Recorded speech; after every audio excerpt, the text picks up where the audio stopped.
राजा भोज सिंहासन की ओर अपना पहला कदम बढ़ाया ही था कि सिंहासन में जड़ी सातवीं पुतली तेजी से राजा भोज के सामने आ गई और उनका रास्ता रोककर खड़ी हो गई। सातवीं पुतली को सिंहासन में से निकलकर आते देखकर सारे दरबारी सोचने लगे कि शायद इस सिंहासन पर बैठना राजा भोज के बस में नहीं है, क्योंकि जो कथाएं वह अब तक सुन चुके हैं वैसे दानवीर और न्यायप्रिय के गुण राजा भोज में शायद नहीं हैं।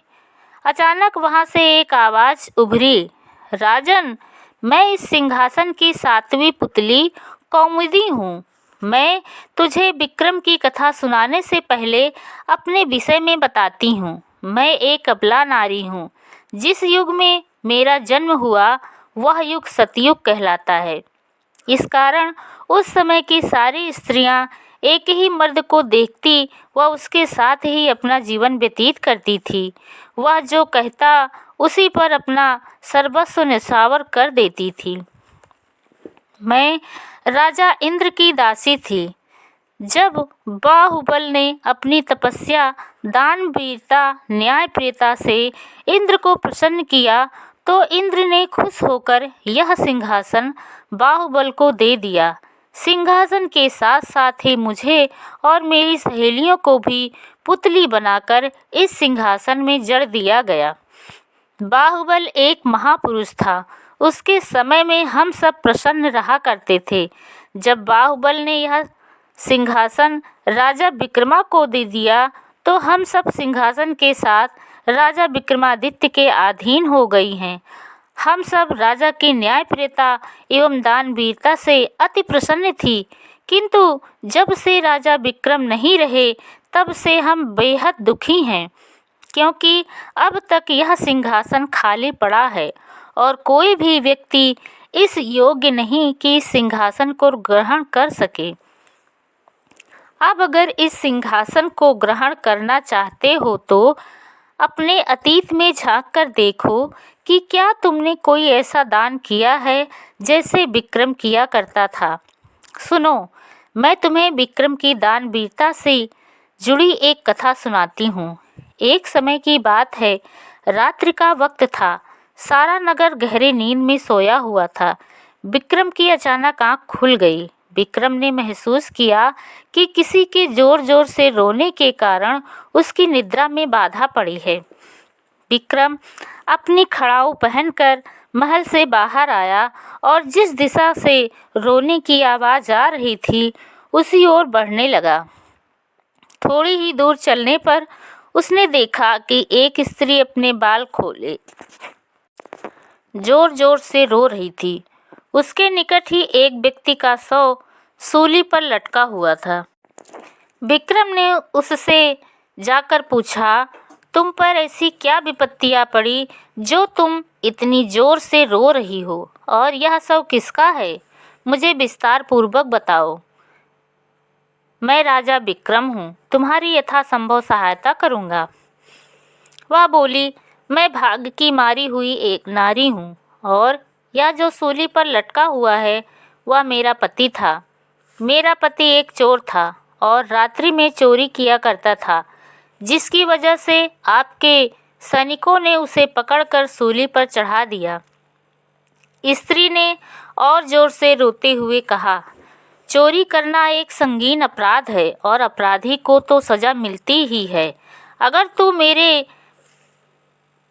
पास पहले आती तो मैं तेरे पति के बारे में दयालु भाव से विचार करता, परंतु अब जबकि तेरा पति अपनी सजा पाकर मृत्यु को प्राप्त हो चुका है तो मैं अब कुछ नहीं कर सकता। विक्रम ने निराश से भरे स्वर में कहा। विक्रम की बात सुनकर स्त्री जोर जोर से रोने लगी। इस तरह अब रोने से कोई लाभ नहीं है।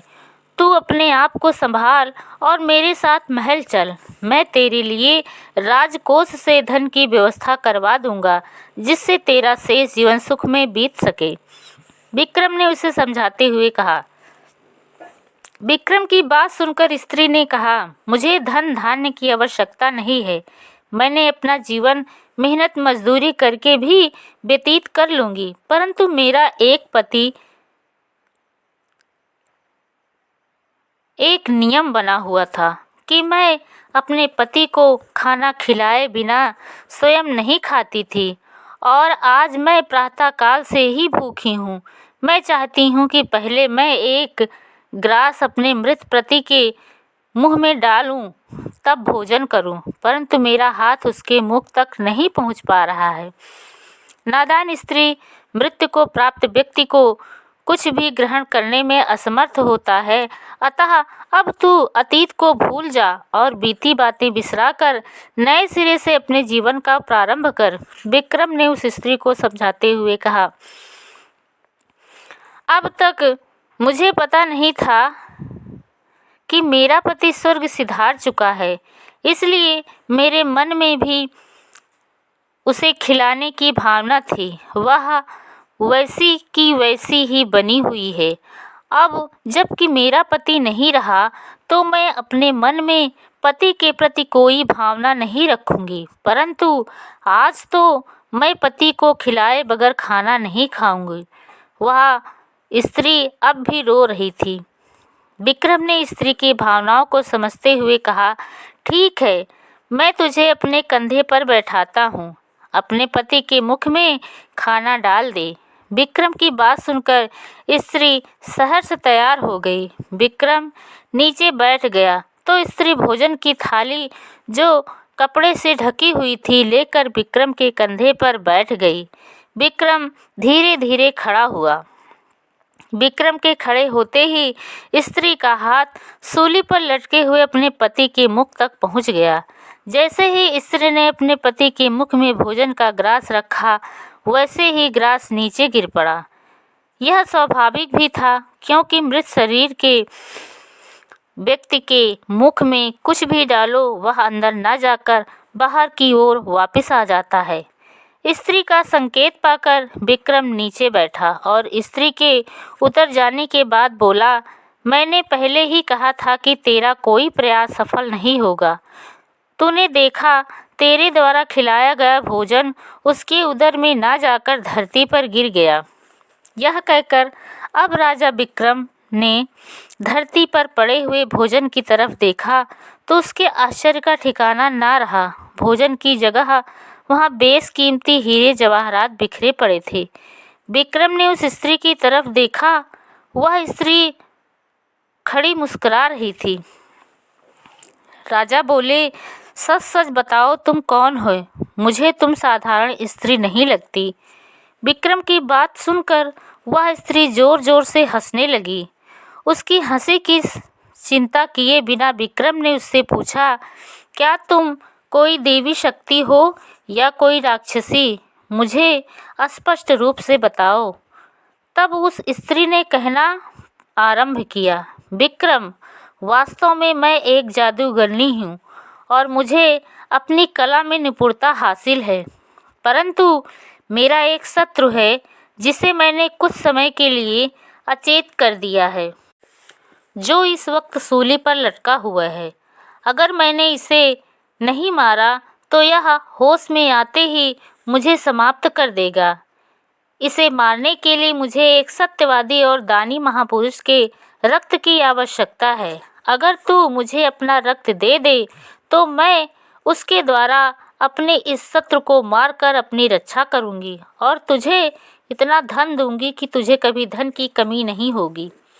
स्त्री की बात सुनकर विक्रम ने अगिया देव का स्मरण किया और उससे इस जादूगरनी के बारे में पूछा। विक्रम, यह स्त्री सच बोल रही है। अगर इसके प्राणों की रक्षा तुम्हारे रक्त से होती है तो इसकी रक्षा करो। अगर यह जीवित रही तो तुम्हारी ऋणी रहेगी। यदि यह मर जाती है तो इसका शत्रु तुम्हारा भी शत्रु बन जाएगा। अतः इसकी सुरक्षा में भी तुम्हारी सुरक्षा है। अगिया देव ने विस्तार से बताया। अगिया देव की बात सुनकर विक्रम स्त्री से बोला, ठीक है, मैं तुम्हें अपना रक्त देता हूँ। यह कहकर विक्रम ने अपनी कृपाण को अपने ही सीने में घोंप दिया। सीने से खून निकलने लगा। वह स्त्री विक्रम के खून में अपने दोनों हाथ भिगोते हुए कुछ बुदबुदाई। 21 बार ऐसा करने के बाद उस स्त्री ने अपने अंजलि से खून भरकर उस लाश पर छिड़क दिया। खून के छिड़कते ही सूली पर लगता व्यक्ति अदृश्य हो गया। स्त्री अपनी सफलता पर प्रसन्न हो उठी और कहने लगी, विक्रम, मैं अपने उद्देश्य में सफल हो गई। मांगो, तुम क्या मांगते हो? इतना कहकर जब उसने विक्रम की ओर देखा तो विक्रम अचेत हो चुका था। उसकी सांस भी धीरे धीरे चल रही थी। रक्त ज़्यादा निकल जाने के कारण विक्रम की हालत दयनीय हो गई थी।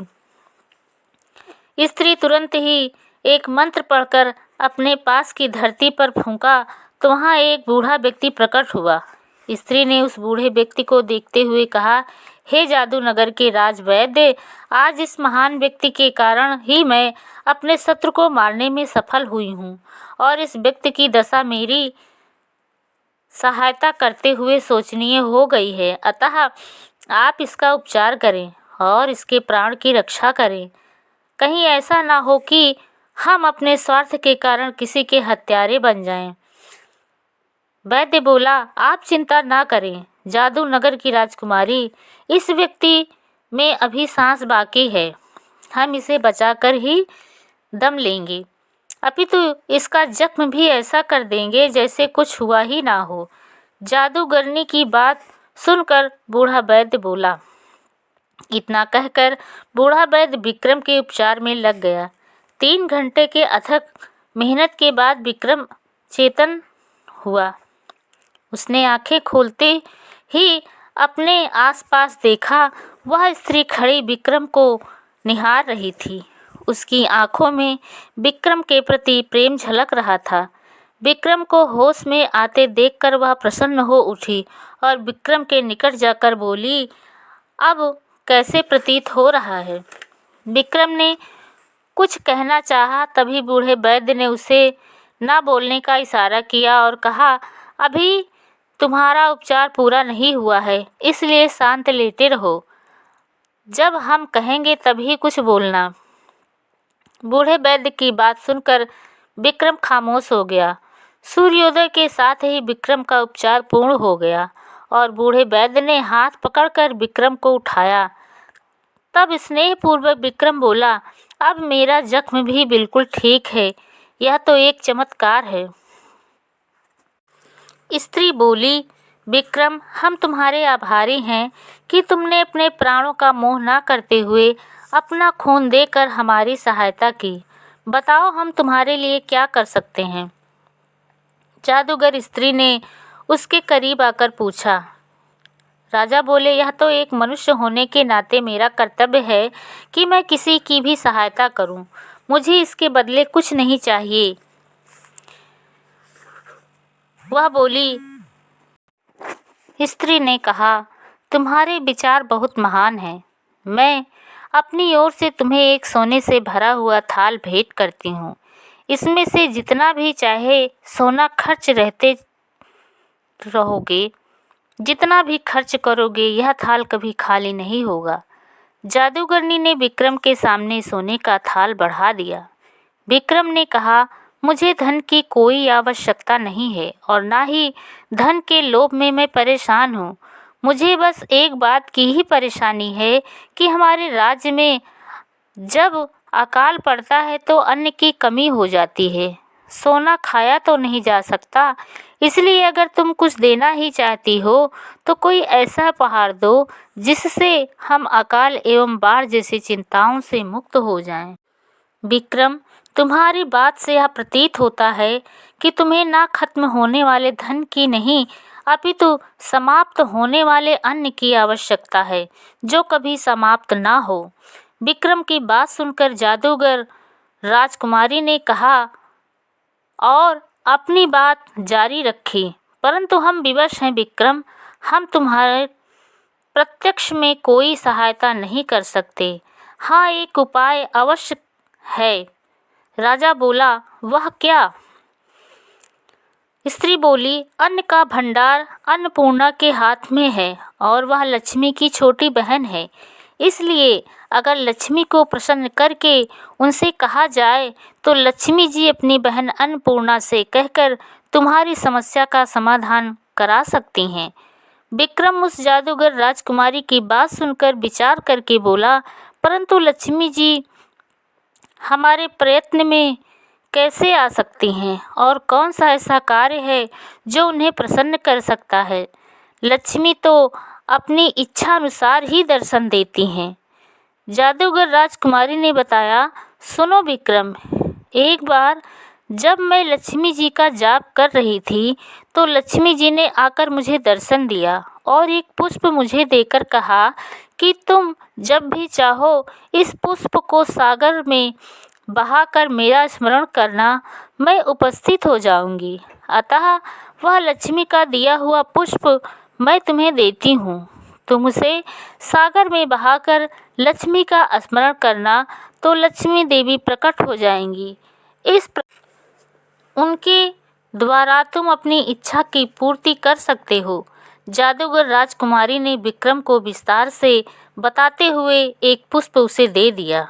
विक्रम उस पुष्प को लेकर सागर तट पर पहुंचा और पुष्प को सागर में बहाकर आंखें बंद करके देवी का स्मरण करने लगा।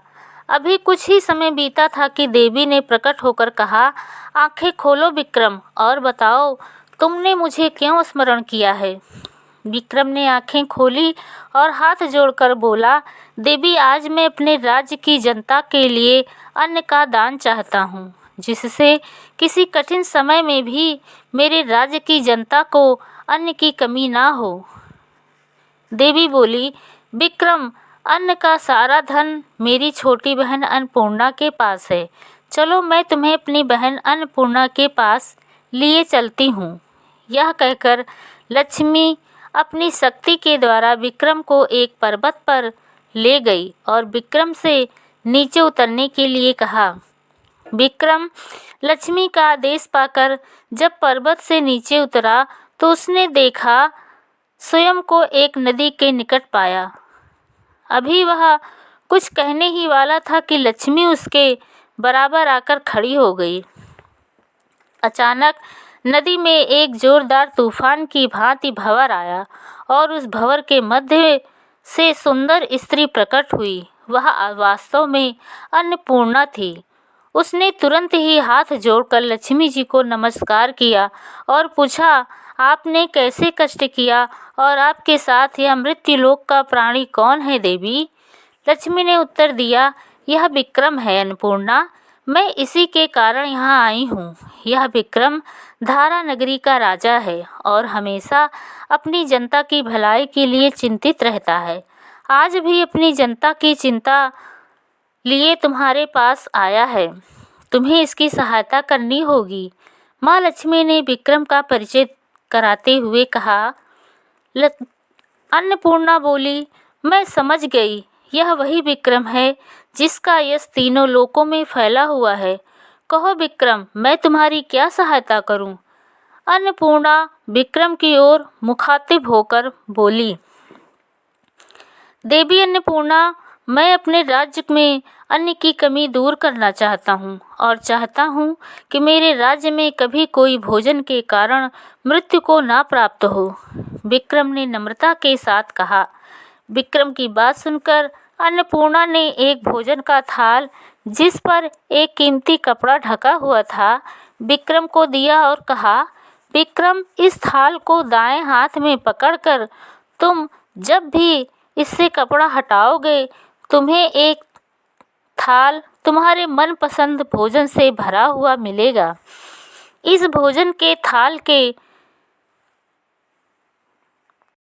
कपड़े को जैसे हटाओगे वैसे ही तुम्हें एक भोजन की थाल बनी बनाई मिल जाएगी और तुम इसका निरंतर प्रयोग में कर सकते हो। इसका भोजन सभी लोगों को दे सकते हो। यह भोजन कभी समाप्त नहीं होगा। विक्रम उस भोजन के थाल को लेकर अपने राज्य की ओर चल दिया। वह मन ही मन बहुत प्रसन्न था। उसके मन में विचार किया कि अब उसके राज्य में कोई भी भूखा नहीं रहेगा। अभी विक्रम अपने राज्य में प्रवेश करना ही चाहता था कि एक ब्राह्मण ने उसका रास्ता रोक लिया और उसे भूखा होने की बात कही और भोजन खाने की इच्छा व्यक्त की। विक्रम ने ब्राह्मण की बात सुनकर उसे खाना खिलाने के लिए अन्नपूर्णा का दिया थाल दाएं हाथ में पकड़कर साधु से इच्छित भोजन की कामना करते हुए कपड़ा हटाया तो थाल स्वादिष्ट भोजन से भरा हुआ था। साधु भोजन देखकर खुश हुआ। विक्रम ने साधु को भोजन कराया। साधु जब भोजन से तृप्त हो गया तो उसने चलने का उपक्रम किया।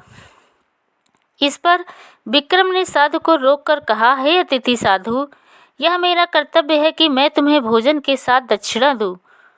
मांगो, क्या मांगते हो? विक्रम की बात सुनकर साधु ने कहा, महाराज, मुझे भरपेट भोजन मिल गया और मेरी आत्मा तृप्त हो गई।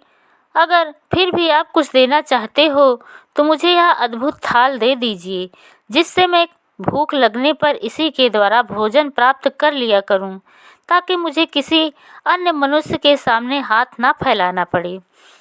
साधु की बात सुनकर विक्रम मुस्कुराया और बिना एक क्षण की देरी किए हुए उसने वह थाल साधु को दे दिया। साधु थाल को लेकर विक्रम को आशीष देता हुआ एक ओर चला गया। विक्रम खाली हाथ अपने राज्य में लौट आया, परंतु उसका मन संतुष्ट था। उसे किसी भी बात की क्षोभ नहीं था। यह कहकर पुतली शांत हो गई और सिंहासन पर अपने स्थान पर जाकर टिकी। पुतली के शांत होते ही पंडित ने मुहूर्त निकाले जाने की बात कही। पंडित की बात सुनकर राजा भोज ने एक ठंडी आह भरी और अपने शयन कक्ष की ओर चल दिया। अगले दिन राजा भोज दरबार में पहुंचकर पंडितों से संबोधित हुआ। आज हम सब इस सिंहासन पर अवश्य बैठेंगे, हमें किसी मुहूर्त की आवश्यकता नहीं है। यह कहकर राजा भोज जैसे ही सिंहासन की ओर बढ़ा, वैसे ही सिंहासन में जड़ी एक पुतली ने भयानक अट्टहास किया। उसकी आवाज़ सुनकर सारे दरबारी आश्चर्यचकित रह गए। राजा भोज ने भी अपने कदम पीछे खींच लिए।